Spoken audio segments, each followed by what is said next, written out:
Bab 149, Istana Bawah Tanah Kairong.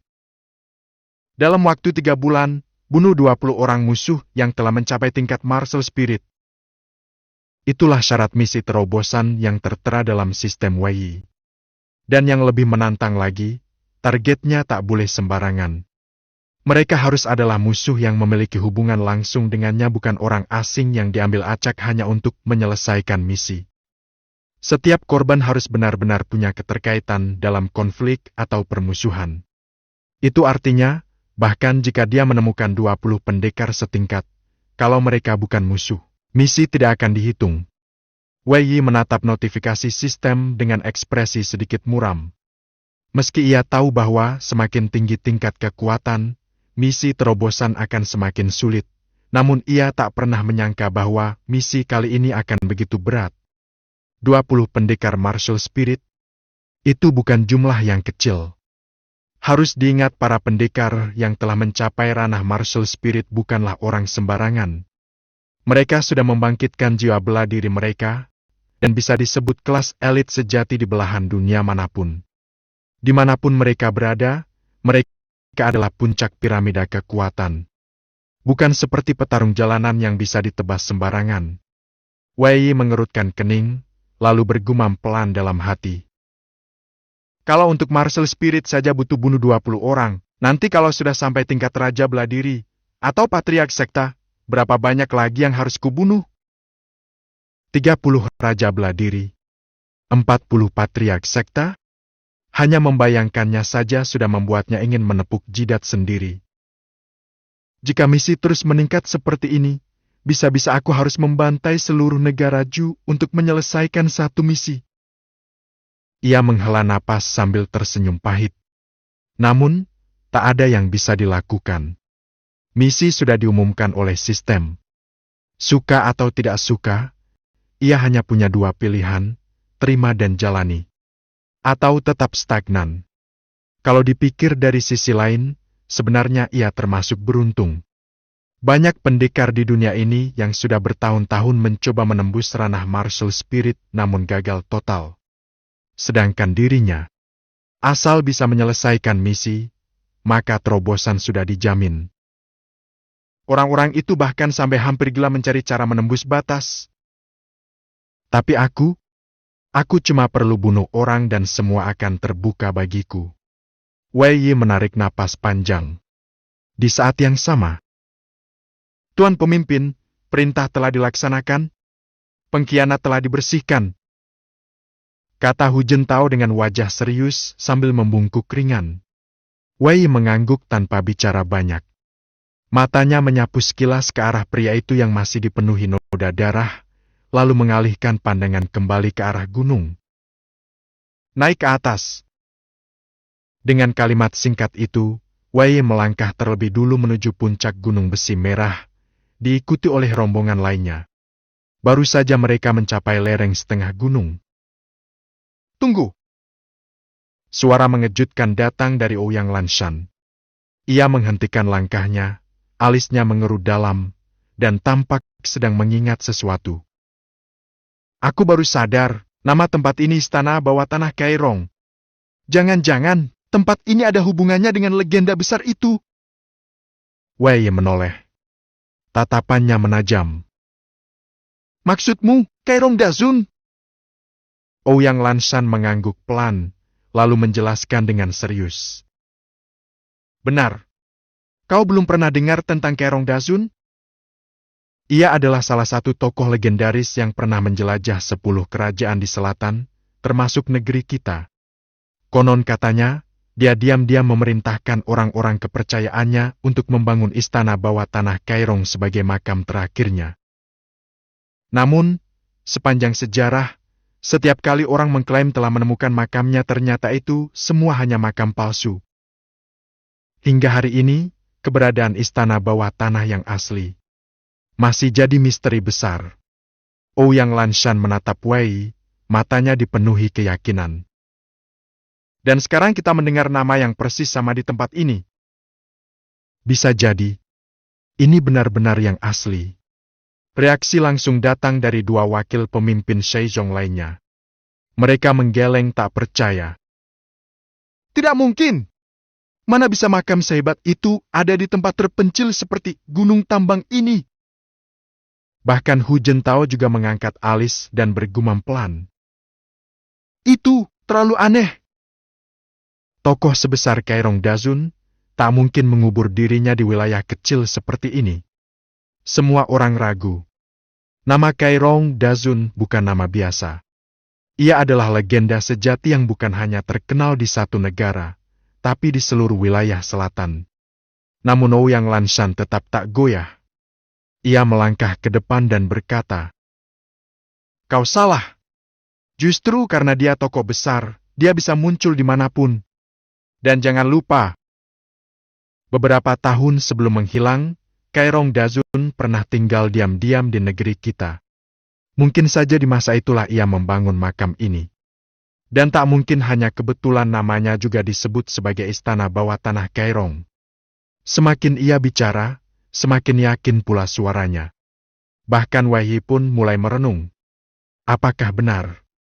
Makam legendaris dari tokoh agung itu tersembunyi di balik tambang sederhana ini. Entah itu benar atau tidak, kita lihat saja langsung ke dalam, ujar Wei. Sorot matanya memancarkan cahaya tajam penuh keyakinan. Ia memang tidak terlalu memahami sejarah atau reputasi Kairong Dazun, namun penjelasan Ouyang Lanshan barusan sangat masuk akal. Jika bukan karena sesuatu yang sangat berharga, tak mungkin pihak istana Hulu Xiang begitu ngotot menguasai tambang ini bahkan sampai tega membunuh banyak orang. Mereka menyapu bersih seluruh pasukan penjaga tambang, bahkan menyebabkan kekacauan berdarah di kota Naga Hitam, dan menghabisi beberapa pemimpin dari cabang sekta Overlord, semua demi tambang ini. Jika itu bukan karena adanya harta luar biasa yang tak ternilai, lantas apa? Mungkin saja, sesuatu yang jauh lebih besar dari sekadar tambang. Begitu kata Wei sambil bergumam pelan. Semua orang saling berpandangan. Tak perlu banyak bicara. Jika ingin tahu kebenarannya, mereka hanya perlu naik dan melihat sendiri. Tanpa membuang waktu, rombongan segera bergerak naik menuju puncak Gunung Besi Merah. Jaraknya tidak jauh. Ditambah dengan kecepatan gerakan mereka yang luar biasa, hanya butuh waktu sepanjang sebarang dupa menyala untuk sampai ke atas. Begitu tiba di atas, pemandangan menakjubkan langsung terbentang di depan mata. Sebuah jalan kayu sempit melandai ke bawah, menembus perut gunung. Bagian dalam gunung tampak telah dikeruk membentuk ruang besar, dan dari tempat mereka berdiri sekarang sebuah bangunan misterius setengah tersembunyi terlihat samar di kejauhan. Bangunan itu seperti istana. Sebuah istana bawah tanah yang memancarkan aura kuno dan memikat. Semua orang saling menatap, napas mereka mulai berat, dan teratur degup jantung pun tak bisa ditahan. Mungkinkah ini benar-benar tempat yang selama ini dikejar banyak orang? Namun sebelum mereka sempat melangkah masuk, tap tap tap tap, terdengar suara langkah kaki cepat dari dalam gua. Beberapa saat kemudian, rombongan orang bersenjata muncul dan berdiri menghadang Wei serta yang lainnya. Dengan cepat, Wei menyadari rombongan ini terbagi menjadi dua kelompok berbeda. Kelompok pertama mengenakan pakaian seragam khas pengawal bangsawan, jelas adalah para penjaga pribadi dari istana Hulu Xiang. Kelompok kedua tampak lebih kacau, baju mereka compang-camping, penuh noda, dan penuh bekas luka pertempuran. Namun dari tubuh mereka memancar aura haus darah dan kekejaman yang luar biasa. Mata mereka tajam seperti serigala lapar. Wei menatap tajam dan langsung mengenali. Bajak laut air hitam. Suara Wei terdengar dingin dan tajam. Kelompok itu memang bukan orang biasa, gabungan dari pengawal elit dan para pembunuh bayaran paling kejam. Jumlah mereka tak kurang dari 100 orang, dan tak seperti penjaga tambang di bawah. Mereka semua adalah petarung sejati. Bahkan, ada beberapa pendekar di tingkat martial spirit di antara mereka. Dari kerumunan, seorang pria berpakaian bangsawan perlahan melangkah ke depan. Dengan wajah muram dan sorot mata tajam, Hurong dari istana Lu Xiang sang bangsawan penguasa wilayah Lu menatap tajam ke arah Wei Yi dan Ouyang Lanshan. Wei Yi, Ouyang Lanshan. Suaranya dingin dan penuh kecurigaan. Apa yang kalian lakukan di sini? Wei Yi menyapu pandangannya ke arah orang-orang itu, lalu tersenyum miring. Meskipun ini pertama kalinya dia melihat Hurong secara langsung, ia langsung tahu siapa orang ini. Harusnya akulah yang bertanya, bukan kau. Ini wilayah tambang milik cabang sekte Overlord. Apa yang dilakukan seorang bangsawan sepertimu di sini? Suaranya penuh sindiran, namun tetap tenang. Ouyang Lanshan ikut menyambung, suaranya ringan namun mengandung tusukan. Betul, Tuan Hu.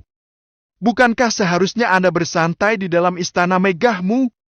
Apa yang Anda cari di dalam gua tua ini? Jangan-jangan Anda juga mengejar harta karun? Kalau begitu, bukankah kami juga berhak dapat bagian? Katanya, siapapun yang melihat layak mendapat bagian. Ucapan mereka seperti nyanyian lembut penuh duri. Wajah Hurong langsung berubah tegang. Ia tak menyangka keduanya akan muncul di sini, apalagi dalam kondisi masih hidup. Ia menyipitkan mata, lalu perlahan bertanya. Wei Yi, sebelum kau ke sini, apakah kau sempat bertemu dengan putraku? Wei Yi terkekeh pelan. Kenapa? Kau pikir dia masih hidup? Ia kemudian melanjutkan dengan suara yang jauh lebih dingin. Kalau kau berharap bisa menebusnya dengan perak dan emas, sayang sekali. Kali ini kau terlambat. Putramu bukan lagi di tanganku, tapi sudah ada di tangan Raja Neraka. Mata Wei Yi menyipit, lalu perlahan mencabut pedang panjangnya. Cahaya dingin memantul dari bilah pedang seperti kilatan petir dalam malam gelap. Suara Wei Yi terdengar bagai bisikan iblis. Kalau kau mau, aku bisa bantu mengantar. Agar kau dan putramu bisa reuni di alam bawah sana. Bab 150, Kepala yang dipersembahkan kepada Warong. Apa yang kamu katakan? Begitu suara Wei Yi terdengar, wajah Warong Marki dari Lu Xiang seketika berubah pucat. Matanya menatap lebar, penuh dengan keterkejutan yang luar biasa, seolah tak percaya dengan apa yang baru saja ia dengar. Meskipun ia tak paham mengapa Wei Yi bisa tiba-tiba muncul di tempat ini dengan begitu santai dan tanpa hambatan, namun satu hal yang pasti, ia sama sekali tak percaya bahwa putranya, Wei Yuankang, telah tewas di tangan pemuda ini.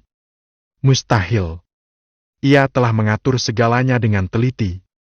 Pertama, ia telah menugaskan 8 penjaga agung, ditambah para pengawal elite, untuk melindungi putranya. Tak cukup sampai di situ, ia bahkan mengirim 4 raja berlian 4 petarung terbaik yang ia percayai sepenuh hati. Belum lagi Liu Chang dari perkumpulan 9 pedang, seorang ahli sejati di ranah Wuling. Dengan 5 orang ahli tingkat tinggi, bagaimana mungkin mereka semua gagal menjaga putranya? Bocah sialan, jangan coba-coba membohongiku. Aku makan lebih banyak garam daripada kau makan nasi. Warong mendengus dingin, bibirnya menyungging senyum penuh ejekan.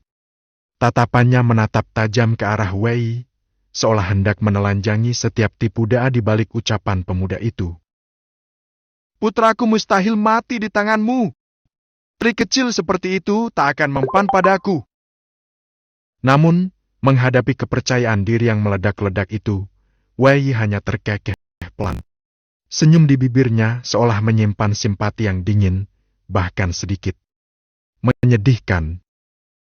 Aku tahu kau tidak akan percaya. Katanya ringan, suaranya datar namun menusuk. Jadi, aku sengaja membawa kepalanya untuk mengembalikannya padamu. Seketika setelah kalimat itu selesai meluncur dari bibirnya, seseorang yang berdiri di belakang Wei Yi langsung melangkah maju. Orang itu adalah Wu Dazong, pria besar dengan wajah kasar yang kini menyeringai, senyumnya penuh kebuasan. Maki Lu Xiang, ini anakmu, aku kembalikan padamu. Tanpa basa-basi, Udazong langsung melepaskan kantong kain yang tergantung di pinggangnya dan melemparkannya ke depan. Melihat gerakan itu, naluri Warong langsung menjerit bahaya. Ia mencoba mundur, namun terlambat. Kantong itu terbuka di udara. Tuk! Sebuah kepala manusia, bulat dan masih segar, terlempar ke tanah tepat di hadapannya. Dan ketika matanya menatap wajah kepala itu, wajah yang begitu dikenalnya, mata yang telah mati namun menyimpan bekas ketakutan. Itu benar-benar putranya, Wayuan Kang. Kanger! Jeritan itu meledak dari dalam dada Warong, menggema di udara seperti raungan binatang buas yang terluka parah. Dadanya terasa seperti dihantam godam, keras dan tanpa ampun. Dunia di sekitarnya seolah berputar, dan dalam sekejap, pria tua itu roboh ke tanah.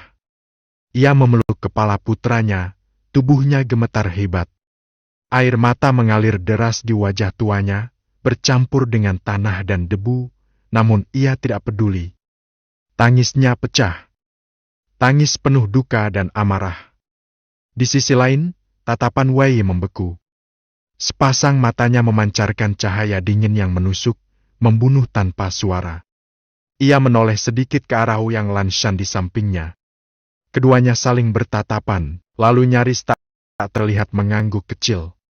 Saat itu juga, "Anakku sudah mati, tapi kenapa kamu, brengsek kecil, masih hidup?" Suara serak penuh amarah mengguncang suasana. Warong mendongak, wajahnya penuh darah dan air mata, namun sorot matanya dipenuhi kebencian yang nyaris membakar udara. "Kau juga harus mati! Aku akan menjadikanmu tumbal untuk kematian anakku!" Raungannya mengguncang seluruh aula, hingga terdengar seperti lolongan setan dari neraka. "Bunuh dia! Semua orang! Bunuh dia! Sekarang juga! Tak peduli apapun harganya, aku mau dia mati! Mati! Mati!" Wajahnya berubah beringas, matanya merah seperti darah. Suaranya menggema dengan hasrat membunuh yang begitu kuat hingga seisi ruangan terasa mencekam. Namun saat perintah itu diteriakan, Wei dan Ouyang Lanshan telah lebih dulu bergerak. Terutama Wei dengan segenap kekuatan, ia mengaktifkan jurus langkah cepatnya. Gerakannya ibarat kilat begitu cepat hingga seolah tubuhnya lenyap, hanya menyisakan bayangan samar di tempat semula. "Alasanku masih hidup, hanya satu." Suara dinginnya mengalir seperti angin maut di telinga Warong.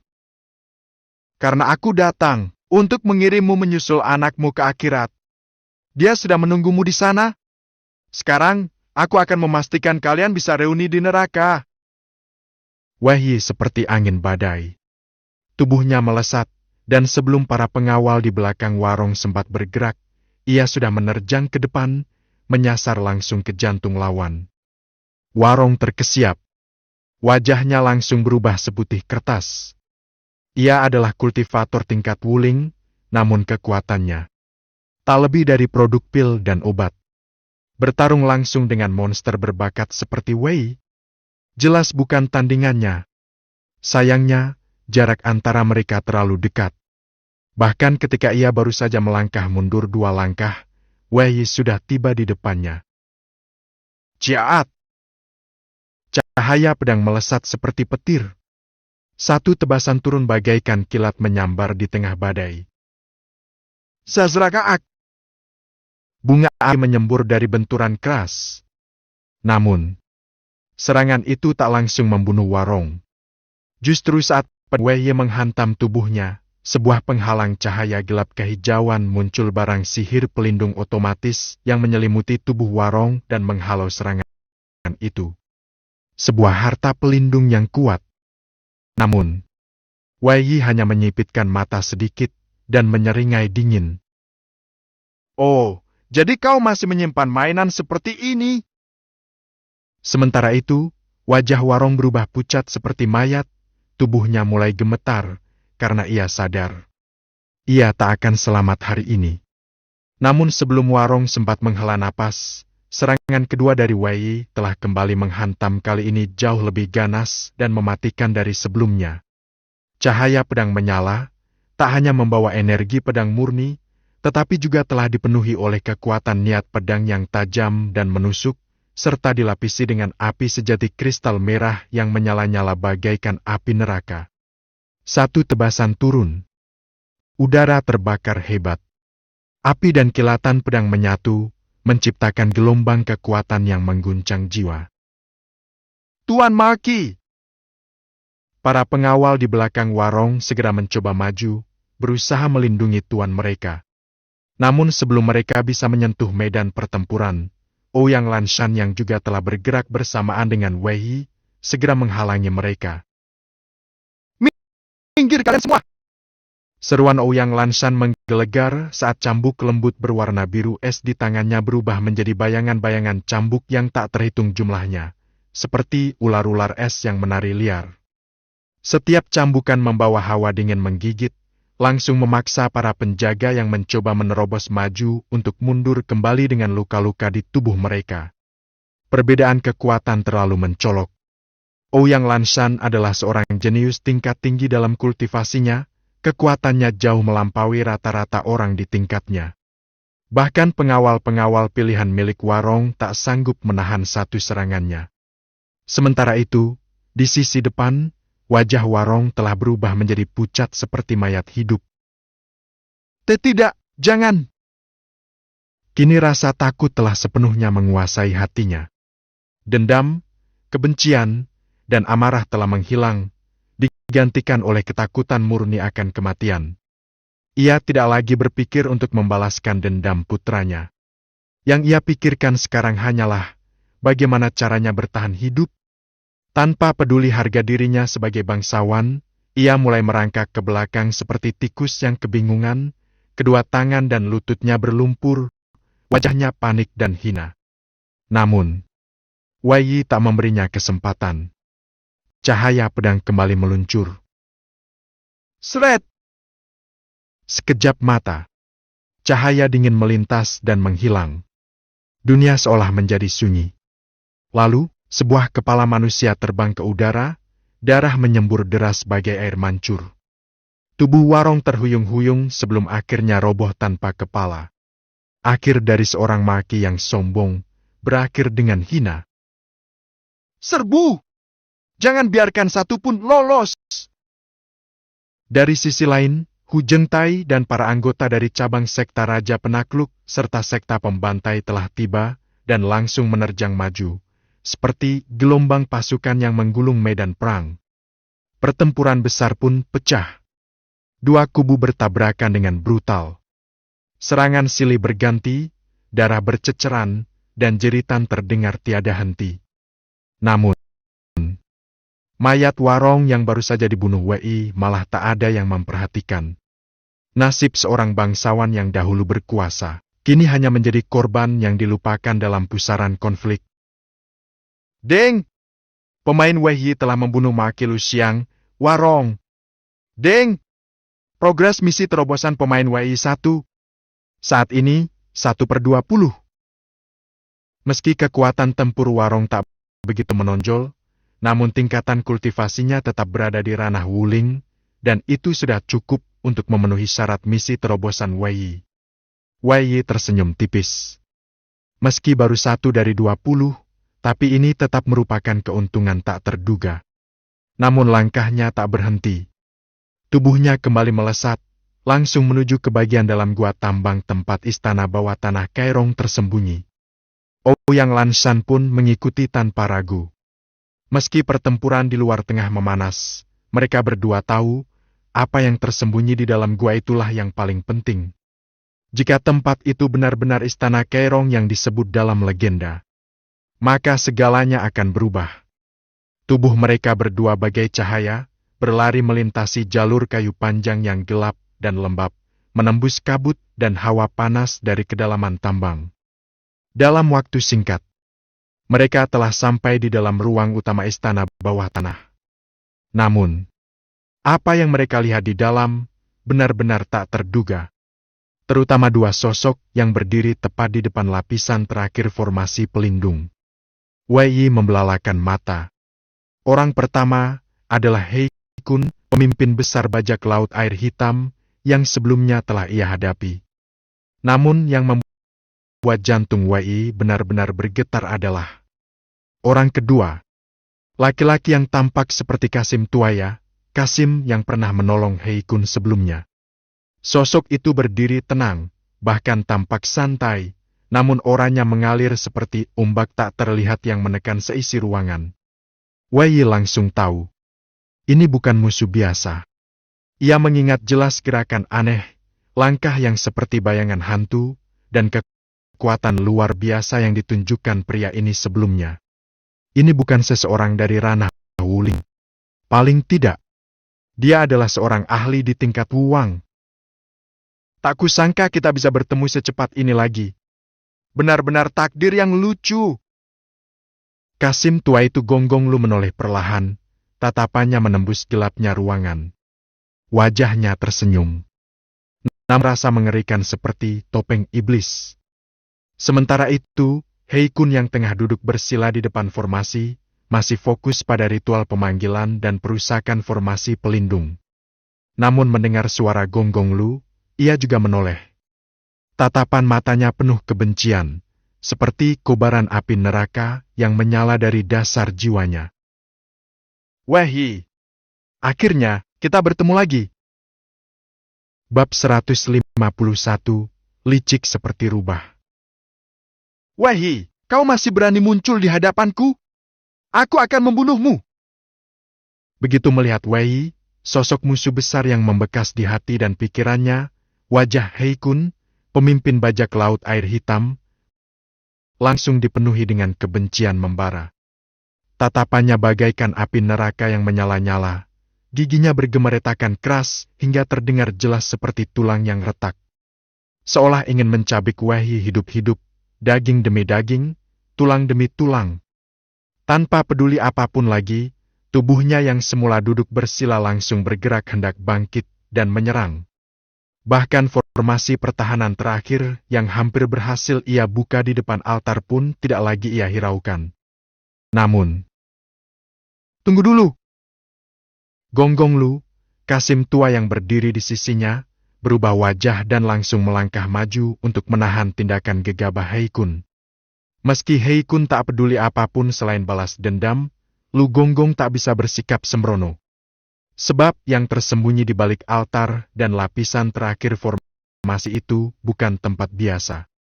Meskipun tempat ini disebut istana bawah tanah Kairong, sejatinya bukan istana utama yang legendaris itu. Namun tempat ini menyimpan sesuatu yang bahkan lebih penting dari semua harta duniawi. Sesuatu yang bisa mengubah takdir kekuasaan salah satu dari 3 kitab agung milik Dewa Api Kairong, Kitab Dewa Api Kairong. Kitab ini bukan sembarang teknik kultivasi, melainkan warisan tertinggi dalam pengendalian elemen api dan cara menguasai serta melebur api aneh yang sangat langka di dunia ini. Dulu, Dewa Api Kairong pernah menguasai 3 jenis api aneh, dan kekuatan tempurnya begitu besar hingga mengguncang seluruh wilayah selatan, menjadikannya sosok yang tak tertandingi. Semua itu karena kitab Dewa Api Kairong. Meski Lu Gonggong sendiri bukan pengguna elemen api dan kitab ini tak berguna langsung baginya, tapi bagi sang tuannya, Pangeran Ketiga, kitab ini tak tergantikan. Pangeran Ketiga dikenal menguasai elemen api, bahkan telah berhasil menjinakkan 1 jenis api aneh. Jika ia berhasil mendapatkan kitab ini dan menggabungkannya dengan kekuatan yang sudah dimiliki, maka jalan menuju tahta akan terbuka lebar. Kitab ini adalah tangga surgawi yang akan mengangkat sang pangeran ke puncak kekuasaan. Itulah sebabnya, Gonggong Lu ditugaskan secara rahasia dan sangat berhati-hati, bahkan mengorbankan banyak sumber daya demi misi ini. Kini, saat keberhasilan hanya tinggal selangkah lagi, bagaimana mungkin ia membiarkan semua berantakan hanya karena emosi He Kun? Tenang, katanya tegas. Biar aku yang menangkap bocah itu. Kau lanjutkan membuka formasi ini. Setelah selesai, kau bebas menyiksanya sepuasnya. Patahkan kakinya, cabik wajahnya, bakar tubuhnya, aku tak peduli. Mendengar bujukan Lu Gonggong, Hei Kun hanya menatapnya dalam-dalam, kemudian akhirnya menghela napas berat dan duduk kembali dengan enggan. Sisakan satu napas untuknya, ucapnya dingin, suaranya laksana embun beku di puncak gunung. Aku ingin melihat dia meronta minta mati, tapi tak bisa mati. Tatapannya terkunci pada Wei, penuh kebencian yang mengerikan. Bahkan Ouyang Lanshan, wanita yang berdiri di samping Wei, tak kuasa menahan diri untuk tidak merinding melihat sorot mata Hei Kun. Kau sebenarnya ngapain ke orang itu? Jangan-jangan kau rebut istrinya?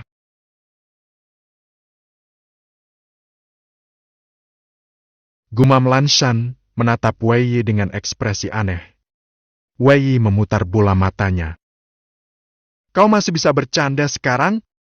Lihat baik-baik ke altar itu. Ada apa di dalam?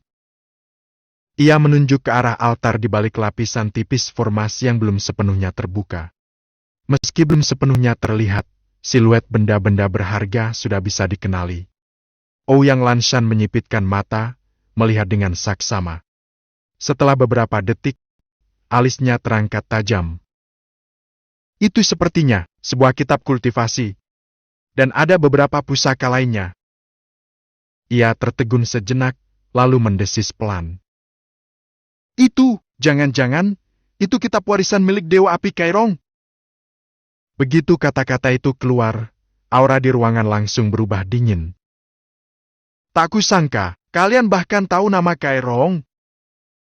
Suara Lu Gonggong mendadak penuh niat membunuh. Tatapannya menajam, dan tubuhnya mulai maju perlahan.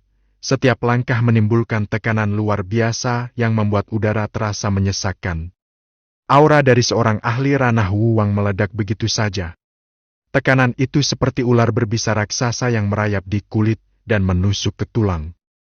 Meski Wei memiliki api aneh, dan Ouyang Lanshan memiliki tubuh es langka, namun menghadapi aura seperti ini, keduanya tetap merasa tubuh mereka membeku.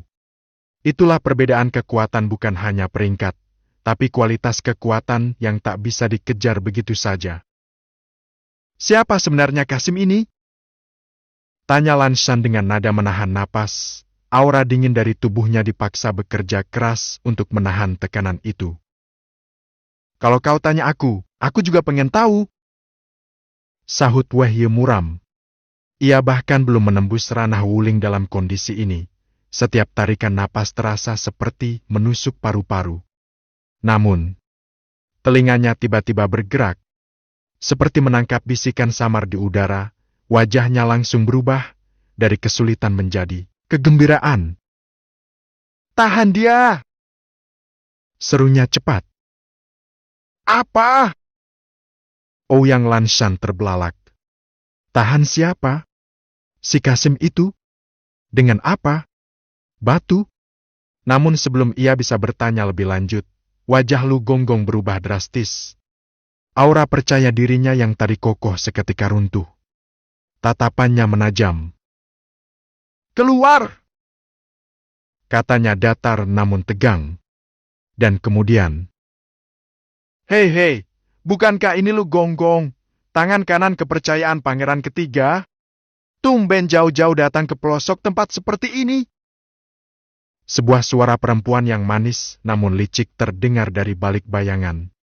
Seiring suara itu, sosok perempuan berbaju merah mereka melangkah masuk dengan gaya anggun namun mematikan. Itu adalah Nona Pieni dari perkumpulan 100 bunga. Ia tersenyum manis dan berkedip genit ke arah Wei. Ketua Wei, kami datang tepat waktu, bukan? Tak lama kemudian, sosok kedua muncul. Seorang perempuan bersurai panjang mengenakan gaun putih anggun, wajahnya lembut dan tenang, sejuk seperti embun pagi. Dia yang asli adalah Pieni, namaku Narcissus. Kedua perempuan itu Pieni dan Narcissus bukanlah sosok biasa. Meski mereka baru saja menembus ranah Wuwang, kekuatan mereka jauh di atas rata-rata, apalagi saat mereka bertarung bersama-sama. Ketika aura keduanya bersatu, kekuatan tekanan spiritual yang mereka lepaskan langsung menyeimbangi aura mencekik milik Lu Gonggong. "Kalian, siapa sebenarnya?" Suara Lu Gonggong terdengar tajam, dingin, namun di balik ketenangan itu tampak jelas keterkejutan dan kegusaran. "Kalau kalian tahu siapa aku, maka kalian juga seharusnya tahu risiko yang kalian hadapi karena melawan diriku." Wajahnya menghitam. Kehadiran Wei dan Ouyang Lanshan saja sudah cukup membuatnya waspada. Namun kemunculan dua perempuan berkekuatan Wu Wang dan langsung mengenali identitasnya, itu sudah bukan hal wajar lagi. Lu Gonggong bukan orang terkenal. Ia adalah bayangan kekuasaan, berasal dari kedalaman istana, hampir tak pernah menampakkan diri di luar.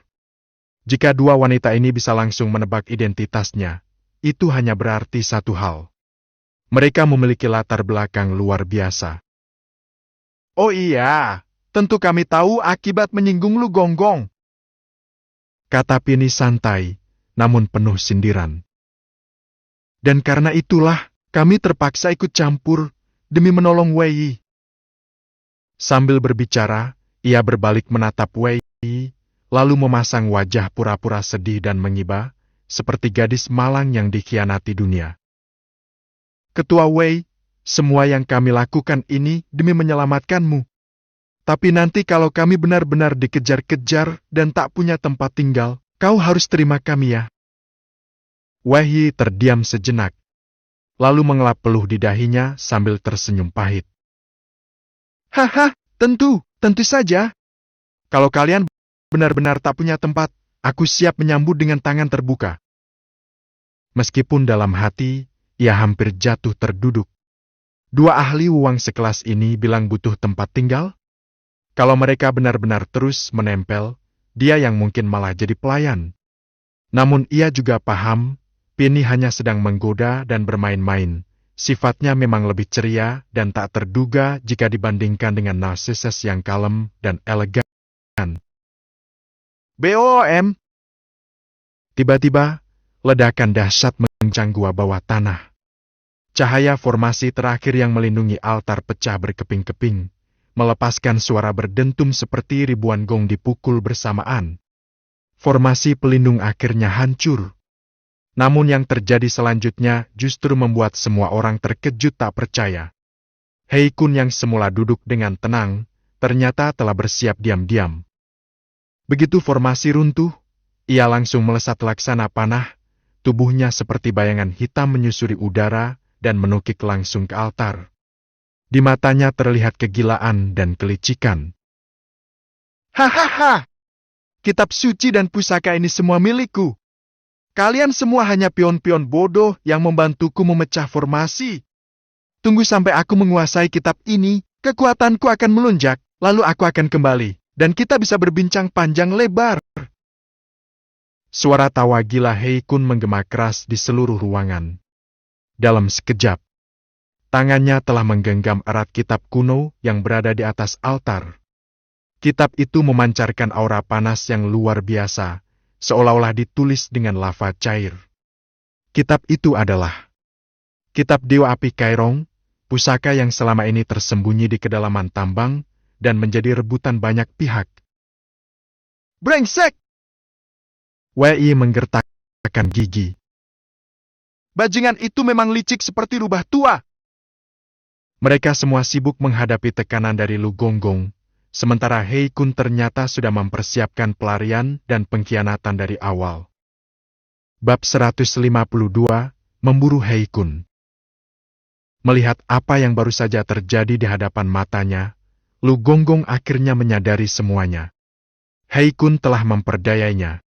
Selama ini, semua sikap lesu, perkataan penuh keputusasaan, seolah sudah tak punya semangat hidup, semua itu hanya sandiwara belaka. Tak peduli balas dendam, tak peduli imbalan, hidupku hanya tinggal dendam belaka. Semua itu hanya akting yang sangat lihai.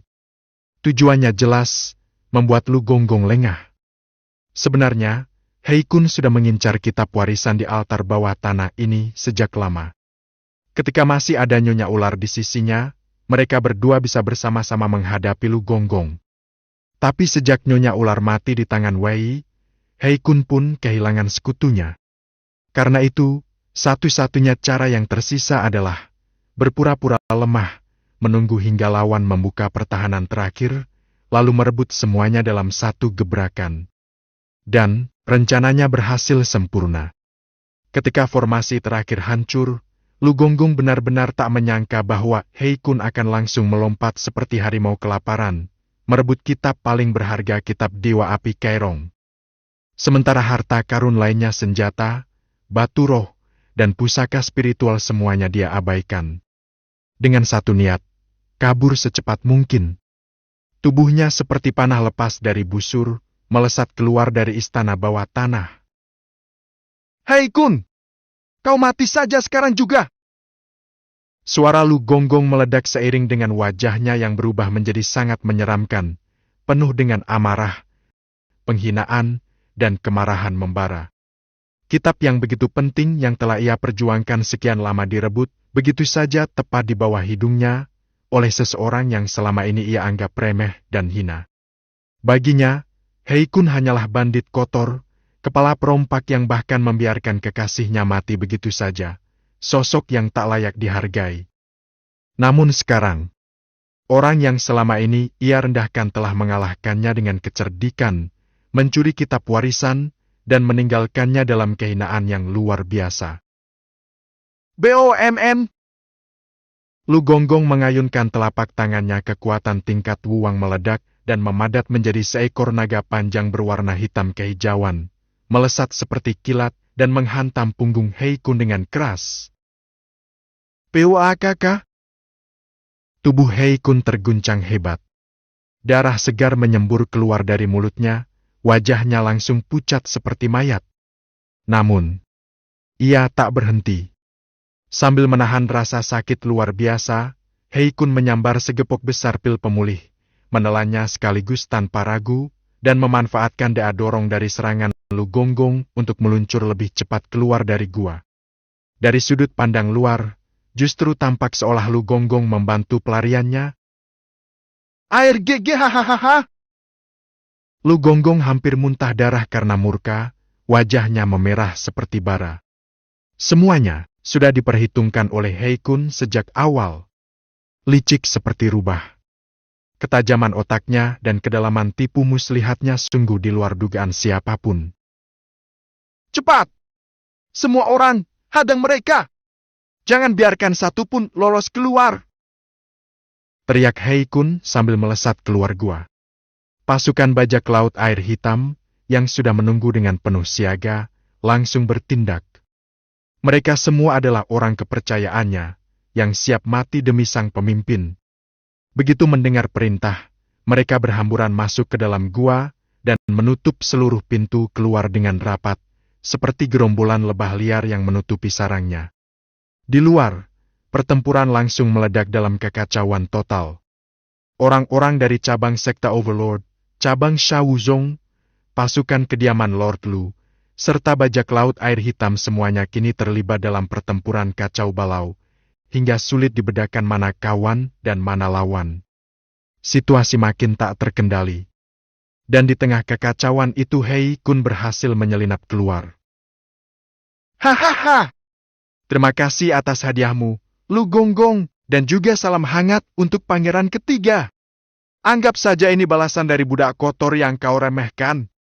Tenang saja, suatu hari nanti aku akan kembali dengan kekuatan yang jauh melampaui hari ini. Dan Wei, hari kematianmu sudah dekat. Tunggu saja, tunggu aku datang untuk mencabut nyawamu sendiri." Suara tawa Hei Kun bergema panjang di seluruh gua batu, menyisakan gema penuh ejekan dan kemenangan. Semua itu terjadi hanya dalam sekejap mata. Saat semua orang baru sadar, Hei Kun sudah nyaris tak terlihat, hanya bayangan punggungnya yang perlahan menghilang di kejauhan. "Aku akan mengejarnya!" Wei Yi langsung bergerak tanpa berpikir panjang. Meski dalam kondisi normal ia bukan tandingan Hei Kun, namun sekarang, Hei Kun dalam keadaan terluka berat. Inilah saat terbaik untuk membunuhnya. Jika melewatkan kesempatan ini, mungkin akan datang bencana lebih besar di masa depan. Wush! Wei Yi berubah menjadi kilatan cahaya, melesat meninggalkan semua orang, mengejar ke arah lari Hei Kun tanpa ragu sedikit pun. Kau bantu dia! Pini dan Narcissus langsung bergerak, menghalangi Lu Gonggong yang baru hendak mengejar, dan dalam waktu bersamaan memerintahkan Ouyang Lanshan. Baik! Jawab Lanshan mantap, tanpa ragu seujung rambut pun. Pertempuran di dalam gua belum selesai. Tapi di luar sana, perburuan berdarah akan segera dimulai. Dan Wei Yi akan bertaruh nyawanya demi satu tujuan mengakhiri riwayat Hei Kun untuk selamanya. Ouyang Lanshan segera melesat keluar, mengejar tepat di belakang Wei Yi. Meskipun ia tak menyangka situasinya akan berkembang secepat dan segila ini, namun mengejar Hei Kun adalah pilihan paling masuk akal untuknya. Toh, Lu Gonggong jelas bukan lawan yang bisa dia hadapi. Bertarung melawannya hanya akan berakhir dengan kematian sia-sia. Singkir dari jalanku! Aku tidak ada waktu untuk bermain-main dengan kalian! Di dalam ruang altar, Lu Gonggong tampak paling frustrasi. Tatapannya semakin gelap, nadanya tajam, dan tubuhnya bergetar oleh kemarahan yang tertahan. Bagi Lu Gonggong, Wei Yi dan dua wanita dari Serikat Bunga 100 itu bukanlah target utamanya. Dia tidak punya dendam pribadi dengan mereka. Bahkan jika harus berurusan, ini jelas bukan saatnya. Yang paling penting sekarang adalah satu, mengejar Hei Kun dan merebut kembali kitab Dewa Api Kairong, kitab warisan yang menjadi inti dari seluruh misi ini. Gagal berarti kehancuran, dan ia sangat menyadarinya. Sayangnya, dua wanita cantik, namun mematikan itu tidak akan membiarkannya lewat begitu saja.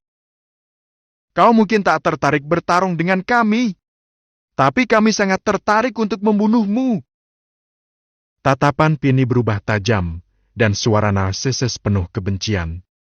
Aura keduanya menyala, keduanya telah siap bertarung sampai mati. 3 tahun lalu di Jinling, kau telah mengubah tempat itu menjadi sungai darah. Kami, saudari-saudari kami lebih dari 10 orang semuanya mati di tanganmu, bajingan banci. Kau mungkin sudah melupakannya. Tapi kami mengingat setiap detiknya dengan jelas. Hari ini adalah hari kematianmu. Ucapan itu seperti panah beracun yang langsung menancap ke dalam benak Lu Gonggong. Matanya membelalak. Ingatan masa lalu perlahan bangkit. Kalian dari Serikat Bunga 100. Wajah Lu Gonggong berubah drastis. Ia baru sadar bahwa semua ini bukan kebetulan. Kedua wanita ini bukan hanya cantik dan kuat, mereka datang untuk menuntut balas. Sekarang, ia tahu pertempuran ini tak bisa dihindari. Namun sebagai ahli tingkat Raja Beladiri Wuwang, Lu Gonggong tentu bukan seseorang yang akan mundur dengan mudah. Kalian ingin mati? Baik, aku akan mengabulkan keinginan itu. BOMMM. Pertempuran meledak dalam sekejap. 3 sosok dengan kekuatan tingkat Wuwang bertarung habis-habisan. Aura mereka menghancurkan batu dan menggetarkan udara. Gua batu di bawah tanah mulai bergetar keras, seakan-akan runtuh kapan saja. Sementara itu, di mulut gua tambang, Wei baru saja keluar, tetapi belum sempat melangkah lebih jauh. Mati kau! 4-5 orang bajak laut air hitam menyerangnya secara bersamaan. Semua bersenjata pedang dan kapak. Tatapan mereka liar, penuh kebencian dan fanatisme. Seakan-akan mereka akan menyeret Wei ke neraka bersama mereka. Mereka memang bukan petarung terkuat, tapi kegilaan dan tekad bunuh diri mereka membuat mereka sangat berbahaya. Apa yang Hei Kun berikan pada kalian? Racun? Janji palsu? Kebencian? Wei tidak punya waktu untuk mencari tahu. Kalian ini benar-benar hanya sampah. Singkir! Matanya bersinar tajam, langkahnya tak sedikit pun melambat. Cing! Pedang pahlawan di tangannya terangkat, dan diiringi dengan semangat sejati serta api merah menyala. Teknik nyala murni kristal merah langsung dilepaskan. Dalam sekejap, api pedangnya berubah menjadi gelombang lautan api yang menyapu ke depan. WOS hahaha. 4 hingga 5 bajak laut itu langsung tersapu bersih, tubuh mereka terbakar, jeritan mereka tertelan kobaran api. Wei Yi terus melaju tanpa henti, tanpa belas kasihan. Dalam perjalanannya keluar dari tambang, ia membunuh lebih dari 10 orang dari kelompok bajak laut air hitam. Begitu mencapai luar gua, pandangannya langsung menangkap sosok Hei Kun sudah sampai di tengah lereng gunung. Hei Kun menoleh ke belakang dan melihat Wei Yi yang mengejarnya. Senyuman tipis, penuh kelicikan, muncul di wajahnya. Hai MPH! Ia menyeringai dingin, lalu kembali berlari dengan kecepatan tinggi. Orang ini tidak bodoh! Wei Yi mengerutkan kening. Nalurinya berkata bahwa ada yang tidak beres. Namun ia tidak punya waktu untuk berpikir panjang. Kalau ku lepas sekarang, mungkin aku takkan punya kesempatan kedua. Tanpa ragu, ia segera memanggil kekuatan teknik kecepatannya. Langkah bayangan elang hantu, tingkat 18 level 23. Seluruh tubuhnya seperti lenyap menjadi angin dan bayangan, kecepatannya meningkat drastis. Meski Hei Kun cepat, jarak mereka terus menipis dengan cepat. Namun, entah kenapa, semakin dekat ia pada Hei Kun, perasaan tidak nyaman di hati Wei Yi semakin kuat. Ada yang tak beres. Sesuatu sedang menunggu di depan sana. Apakah Hei Kun sudah memasang jebakan? Apakah pengejaran ini akan berakhir dengan duel mematikan? Atau justru, seseorang lainnya sedang mengintai dalam bayangan? Bab 153, melawan 4 musuh sekaligus.